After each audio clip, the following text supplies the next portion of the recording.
Welcome to the Seller Roundtable e-commerce coaching and business strategies with Andy Arnott and Amy Wees.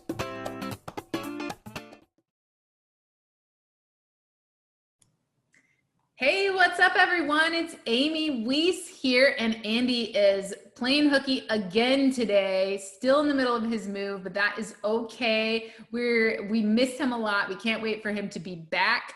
And we are here on the Seller Roundtable, episode 73. I cannot believe it.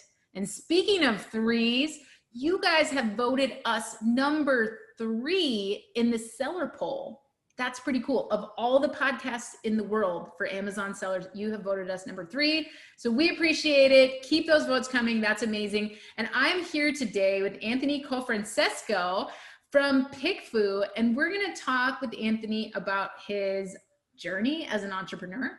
And we're going to talk about how you can get some really cool ideas for your products, for your packaging, for your designs, all kinds of stuff from other people who are happy to give you their opinion. So we're gonna talk about that today. Anthony, thank you so much for being here. Amy, thanks so much for having me. I'm excited to be on the Amazing at Home podcast. This is awesome. Yes, well, this is definitely, we can't just call it the Amazing at Home podcast, Seller's right? Roundtable, yeah, I'm excited. Yes, because we have the Seller Roundtable, but I love the Amazing at Home community and how the Titan community come together for this podcast. It's so cool having both really cool communities here. So the Amazing at Home community is definitely represented well here. Let's talk a little bit about you. Tell us a little bit, your title for this show was quitting a job with Amazon. So this guy used to work for Amazon, okay, to scale a creative agency. So tell us a little bit about you, where you're from, your background, and whatever you want to share. Sure thing. So, I guess things started off for me. I grew up in a very small town in Maryland called Havre de Grace. Grew up there my whole life, and, very small town. When I went off to college, I went to the University of Florida, and I thought that I wanted to be a doctor, right? No idea why. I just thought doctors made a lot of money, and, went to school and pretty much just did awful my first few semesters. Eventually ended up getting into the business school, realized that was a little bit more my pace. And at the time I was studying, finance and accounting at the University of Florida. And I was able to, my first real working experience, I was able to land an internship with Verizon. And so it was their financial leadership development program, where essentially they're kind of grooming these interns for leadership positions in the finance and accounting departments. And back then I really thought that I wanted to be the next big CFO of America. That was the whole plan. That was the whole goal. And that internship, it was pretty cool because, at the end of the internship, you worked on a team of 3 people, and you actually got to present. So for 2 summers, I got to present to the CFO of Verizon and the entire executive leadership team. And so I was really going down that rabbit hole, and then things kind of switched. And it was when I started going down, as you can probably imagine, the rabbit hole of entrepreneurship. I was involved in the entrepreneurship club at the University of Florida, and we got some free tickets to go to San Francisco to the Lean Startup Conference. And I remember going to the conference, and the thing that I was thinking more than anything is because I was talking to all these different people. Wait, the Lean Startup Conference, is that like Eric Ries? Eric Ries, yeah, we got some free tickets. I didn't know anything about the Lean Startup at the time. I was just traveling. I didn't know he had a conference. That's cool. So I just read his book, The Lean Startup. We read it in our mastermind group together, and such a good book about validation and everything else. I'm going to look up that conference. Okay, please continue. Yeah. So it was awesome because, I remember going to the conference, and obviously a lot of the stuff they're talking about is you can start a business with very little resources. And in fact, it's all about validating the idea. And as well, I was meeting other people there, and I started to just think, and I was like, I feel like I'm at least as smart as these people, and at least, I can speak well. Why can't I go and do the exact same thing? And so at the time, that's when I really started to double down and look for smaller companies to work with. So at the time I was doing a lot of travel hacking, like really heavy travel hacking with credit cards and points and miles. And so I ended up landing. Okay, we're going to mark you down for an episode on that too, because that's really fun. Who wants to travel hack? Me, I just got into travel hacking this year. And well, I would say like just pre-COVID, I started taking like, you know, really like getting all the credit cards and doing all that kind of stuff and getting tons of points. And then COVID happened and I'm like, where am I supposed to use all these points now? Anyway, we're gonna talk more about travel hacking too. Okay, please continue. Right. So I was super passionate about travel hacking. I think everyone, when they first start, it's like this amazing world. And so there was a blog, a website that I was reading called The Points Guy. And I remember I emailed them and I said, hey, I'm in college and I think that this is the coolest thing in the world. And I want to work for you guys and you don't have to pay me. I'm just really stoked about this. And no one responded to that email. So I sent 9 more and eventually I was able to get through to someone. And while I was actually working at Verizon, I ended up getting to go to their office. This was when they were very small in New York. Went to their WeWork office and kind of pitched them and ended up coming on as an intern to do reviews of airlines and hotels and then also some financial strategy planning. So for the Points Guy? We're the Points Guy, yeah. That's crazy because that, you know, Kevin Dickinson's the one who told me about travel hacking. And that was the first thing that he told me. He's like, you got to follow this guy, the Points Guy. And then I started listening to the podcast and all that stuff. And so you were persistent and you got in with the Points Guy with their company to be able to like travel for a living and get paid for it. Yeah, absolutely. And so this was like a whole different, you know, diametrically opposed to this huge company that's Verizon. The Points Guy was much smaller. I think at the time they had maybe 5 or 6 employees working out of a WeWork office. And, you know, part of my job was to look through the customer pathway and see kind of how people consume content until they applied for cards, because how they make their money obviously is affiliate revenue from credit cards. And where it kind of clicked for me is I was studying, you know, finance and I was going to business school at UF. And I remember going to one of my marketing professors. We were looking at, you know, different ad campaigns we were doing for the Points Guy. And I said, what's a normal amount for like a cost per click, you know, for some, you know, something in this space, a really basic question. And I remember very distinctly the marketing professor said, number 1, I don't know. And number 2, you're not going to get to that stuff until grad school. And so essentially at that point, I was like, this makes no sense. I knew that I wasn't going to be able to be an accountant for the rest of my life. I liked what I was doing with Verizon. Anyway, so at that point, I just completely, I'm like, I'm not going to school anymore. And so I just stopped going to class and just start working, you know, working remote and traveling. And so I didn't really have like the, you know, the fortitude to really tell my parents at that point that I wasn't going to school. So I was just not going to class and ended up getting an internship at Amazon. I worked there over the summer in out of a fulfillment center in Tampa in the loss prevention team. And I'll talk a little bit about that. But essentially what happened is I did the internship with Amazon. Things went very, very well. And at the end, I got a full-time job offer. And I said to them, I said, look, I love this job. I really want to work with you guys, but I'm really not planning on graduating. Will you still hire me? And they said, we don't care. No problem at all. And so at that point, you know, I had been paying for my college myself. And so at that point I went to my parents and I said, hey, look guys, I know this isn't what you want to hear, but I'm not finishing. I have this job at Amazon and, you know, obviously they weren't like thrilled about it, but at the end of the day, I did have a job. So I took the full-time job with Amazon. It was supposed to start in the fall. And so I kind of had a whole summer. And so a good friend of mine who was actually the president of the Entrepreneurship Club, Eric Rodriguez, and it's going to kind of all circle back in here in a minute. I actually went out to the Philippines and I wanted to start an Amazon FBA business because I knew once I started at Amazon, I wasn't going to have time. So I went out there over the summer. He taught me how to sell on Amazon and we launched a couple of products. And then I moved to Houston and worked at Amazon.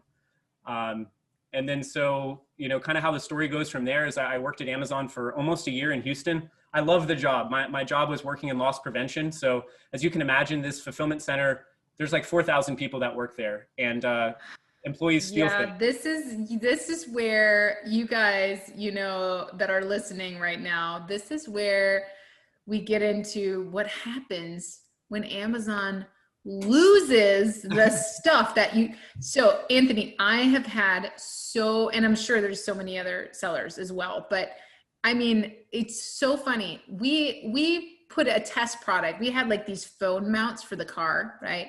And we were doing this sourcing small thing, you know, Andy and I have this sourcing small masterclass thing. But anyway, so I sourced a bunch of these because it was the only kind of phone mount that didn't block the vent, the air vent. right? And I was like, man, this is cool. Like I can write a listing for this. So I source 100 of them from Alibaba ready to ship, right? And they get to my house. And then I realized that they have a brand name on them that in the fine print, I couldn't list them on Amazon. So I was like, okay, I can overcome this. I just ripped off all the logos. Nice. And then I sent them all to Amazon. You know, it was like free shipping. I think I paid $1.60 or something a piece, and I could sell them for like $20 each. So the return on investment was really good. Profit was really good. So I send in these 100 units. Amazon does not ever check them in. Like a month goes by, they're gone, right? Like what the heck? So, you know, we open up a case and we're like, what's going on with these? And so Amazon had to pay us for the retail price of these. And this is just one story. Like I sold barbell clamps too, and I had them listed for $60 each. And I got shut down by an IP claim, but they lost those too. And the funny thing is, and I would love for you to hear your take on this, right? But so the funny thing is, the barbell clamps, right, that they lost, my listing actually got shut down because of a design patent. But they lost the rest. They only checked in like 10 of them, and they lost the rest of like 800 units. And they had to pay me the retail price for them basically, or like a mid between the retail. I paid $2 for these things. So I made bank of them losing them, right? Well, anyway, 6 months later, they find them. Yep. They've already reimbursed me. They send all of these barbell clamps back to us, and we sold out of them during COVID on eBay because 1 million people wanted these barbell clamps, right? Because they're all working out at home. Well, anyway, then you remember the phone mounts, right? Yeah. Phone mounts. Rashid, my husband, he does all of our inventory and stuff for our brand. He was on the phone the other day, and he's been on the phone forever. And I'm like, who are you on the phone with? And he goes, Amazon. They found 1 year later, they found these phone mounts. And Rashid's like, you guys already reimbursed us for them. Like, we can't do anything with them now. They're gone. Like, you know, it's not like we're going to suddenly start selling these things, right? Like, not our fault that you found them. You're going to have to figure out what to do with them, Amazon, right? So we're kind of like working with them on that. But anyway, so how does this happen, Anthony? How do these things get lost? Yeah, so I think what a lot of people don't realize is just the sheer size of these fulfillment centers. I mean, they're massive. So these things are like 1 million square feet. They're 4 stories tall. And like I said, there's like 4,000 workers that are working there during peak, and maybe even more at some other sites. And so the real thing is, I remember when I first went into the job, you know, that's kind of what made the job so interesting, right? Is because inventory deviations on a daily basis were just astronomical. You can't imagine. Because like you would have a pallet of laptops, and then someone puts it in the wrong place, and then it's like, okay, there's $100,000. And so part of the challenge was, you know, the minute and you got to realize too, these fulfillment centers are open 24 hours a day, and there's just a constant inflow of products that are being received, they're being stowed, and they're being shipped out. And so you got to imagine that every single time that someone touches a product, it's tracked. And so my whole job was really kind of deep diving and figuring out, okay, what was a legitimate inventory deviation based on a mistake, and what was actually based on employee theft or vendor fraud, or, you know, a range of different issues. And so, yeah, it happens all the time, and you wouldn't believe how often it happens, but it's just because of the volume is just so incredibly massive. And that's just one FC. In Houston alone, like I know San Antonio, I don't even know how many are there, but when I was in Houston, we were building out our 3rd fulfillment center, HOU 3. I was at HOU 2. There might be like 4 or 5 now. I don't even know. Yes, that is so crazy. I love that. You know, it's interesting to think about how many things could happen, and the amount of training that every employee has to have, you know, for any of us to grow our business. You know, Jeff Bezos originally, when he started Amazon, I saw a quote the other day, like he did not expect it to become what it is. You know, he just kind of started it. But, you know, think about the level of training that has to happen for 4,000 employees to not make these mistakes, and the level of software and programming and everything that has to play together in one smooth mechanism. You know, I mean, geez, you got to be like Lean Six Sigma black belts to make that happen. Well, You know? yeah, and it was just crazy as well because, you know, part of my job was when I was still there was we were looking to build out the new fulfillment center, HOU3. And so I was part of that launch team. And the really crazy thing is, like, Amy, I was in an Amazon, they call it an AR site in Amazon Robotics. So they have those little Kiva robots that move the shelves. And I don't remember exactly what it was, but something that was like, we're on AR site, it's like version 27. And so when they build it the first time, like, they have an exact playbook for exactly how to build these things, exactly where to put everything. And because they've had like 27 iterations, they're probably at like 50 or 100, who knows now, of their Amazon Robotics site, of just making it slightly better and slightly better and slightly better until they arrive at that. And as far as training goes, you know, this is something that I think a lot more companies should really double down in and think about, is they had a whole department just dedicated to training. So the same way you'd have like a management team or a marketing team, I think people should really start thinking of having a dedicated, once your business reaches a certain size, someone that is just dedicated to maintaining training, updating training, and making sure that it's being followed. Yes, the policy people. I mean, we definitely need that. I love, you know, during our Inspire conference, that's what we focused on. We focused on future growth. And so we took a blank org chart and we said, okay, your business is not there right now. You're everything right now. You're the sales, the marketing, the inventory, the everything, you know, but eventually when your business grows to 7 or 8 figures, what does that look like? Do you have a marketing team? Who do you hire first? So we had them fill out their whole org chart. And I love that. I love that, thinking about, you know, somebody being dedicated, because when you think about selling your business too, right? When you think about selling your business, you really want to have really great SOPs, something that's easy to hand off. You don't want to hand somebody like a hot mess and they go, okay, wait, where's your list of suppliers? Who works here? How do they do their job? Oh my gosh, you know, nope, no, thank you. I don't want to buy that, right? So love that. So let's transition now. You worked for Amazon and you left Amazon. What happened next? To be completely honest, you know, and people have probably read the news and, you know, you see these stories and they talk about Amazon being a terrible employer and whatnot. It's just completely untrue. It's just absolutely untrue. I loved working at Amazon. I was compensated incredibly well. The work culture was amazing. I really enjoyed it a lot. I have nothing negative to say. I loved my job in loss prevention. I highly recommend it. I got trained on how to interrogate people. Like, it was just an amazing job. The only thing I didn't like about it is, you know, and this might be kind of complaining, but I had gotten the travel bug. At that point, I had probably been to 30 countries. And I remember very distinctly, I had already taken a trip. I was a few months into work. I had taken a trip that year to Egypt, and then I had taken another trip to Bali. And it was on my way back from Bali. I was just like so depressed because I knew, and this might sound like a big baby, but this is honest. I was so depressed to know that I had just taken my vacation. I had no more PTO, and I'm going to have to wait another 6 months before I can go take another trip. And so that was just something I wasn't super interested in. But the thing is, so I came back and, you know, so the guy I was telling you about earlier, Eric Rodriguez, the guy who had taught me how to sell on Amazon, we came back from the trip. Long story short is I was dating a girl. We stopped dating. And so I texted Eric. He had met her on the trip to Bali. And so I texted him. I was like, hey, I just want to let you know that, you know, so-and-so, we broke up. And he's like, okay, give me a call. And so I'm like, okay, Eric's going to console me. He's going to, you know, whatever. And so we hop on the phone and he's like, oh yeah, man, sorry to hear that. But to be honest, I didn't really like her anyway. Now that there's nothing holding you back, why don't you quit your job at Amazon? I have this company called Virtuous Graphics. Why don't you come out here? I really need help scaling this. I want to focus on my FBA business. And I was pretty familiar with the company. I'd actually, you know, when I was out in the Philippines, he had given me some freelance assignments and I was very familiar with the company. And so I thought, this is insane. I'm going to have to repay a huge signing bonus. I had 64 shares of stock that weren't even close to vesting. I was going to have to repay a relocation, like all of these financial implications. And not to mention, I was going to leave a very good paying job to move to the Philippines and make $2,000 a month. I said, this is crazy, but I knew if I didn't do it, I'd end up regretting it forever. So the next day I put in my 2 weeks notice. I asked my parents, I said, hey, I'm walking away from this. I know I don't have a college degree, but if I totally fail, can I come and live in the basement? Because I knew at the end of the day, like worst comes to worst, I would just go back and get another normal job.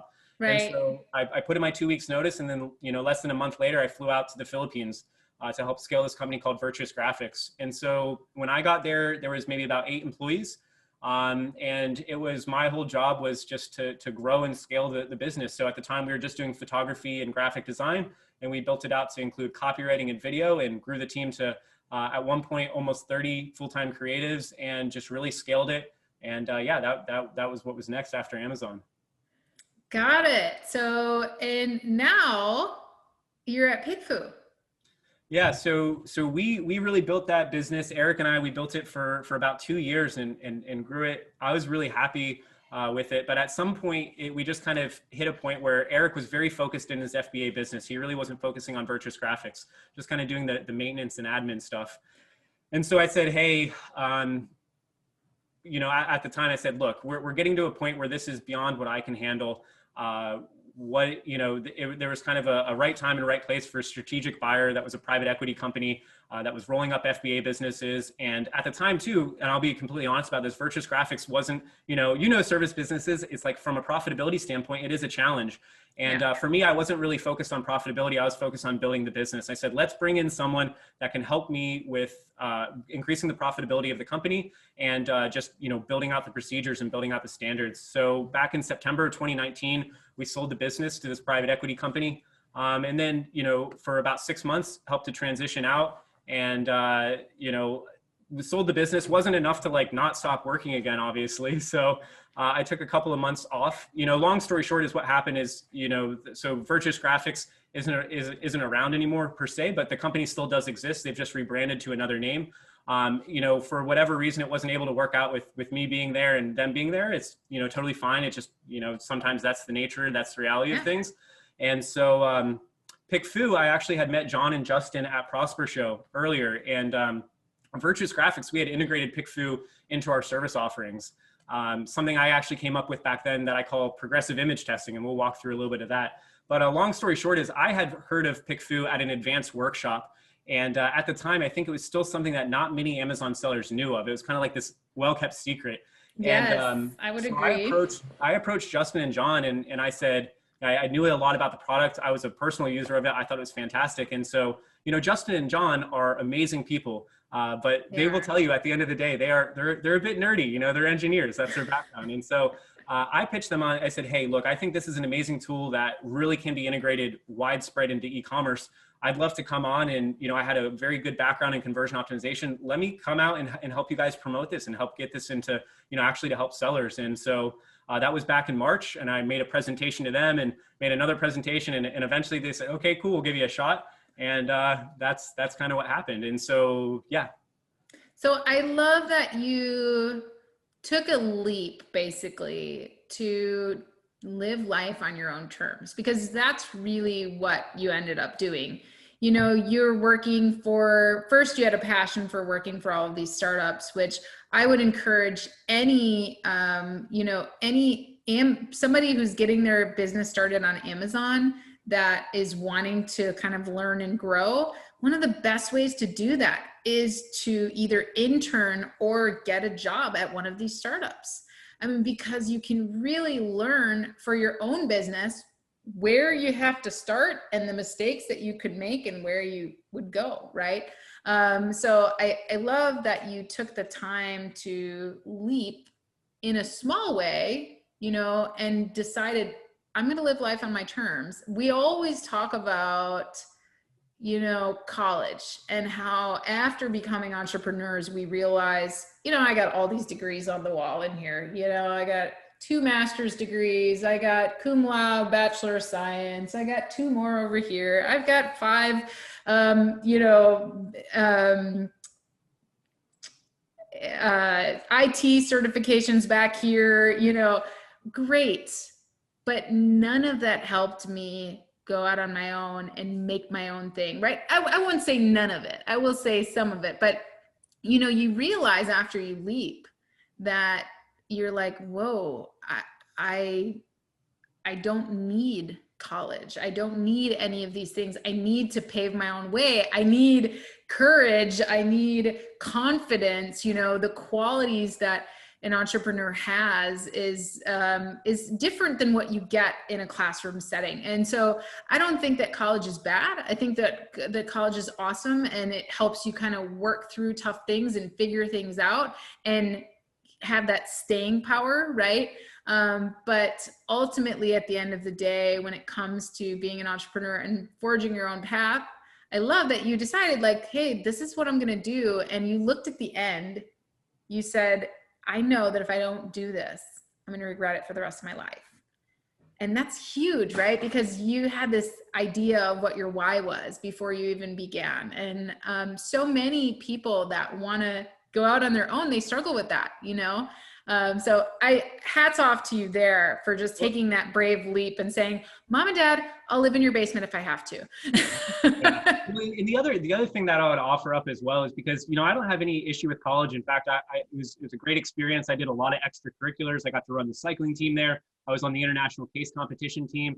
The thing I think is the real issue right now with college is, number one, cost. I spent, no joke, Amy, and I'm paying for it myself, $100,000 between room and board and all the things. And I just had no perspective in that. The second thing too is like, when you're so young, you just don't know what you actually enjoy doing. And so I actually think that at some point in my life, I might actually go back and do some kind of traditional education, but I'm gonna have a much better idea. Like if I go back now, I'm gonna wanna learn about engineering so I can design better products. I'm gonna wanna learn about psychology or like how the brain works so I can, for better and more effective marketing.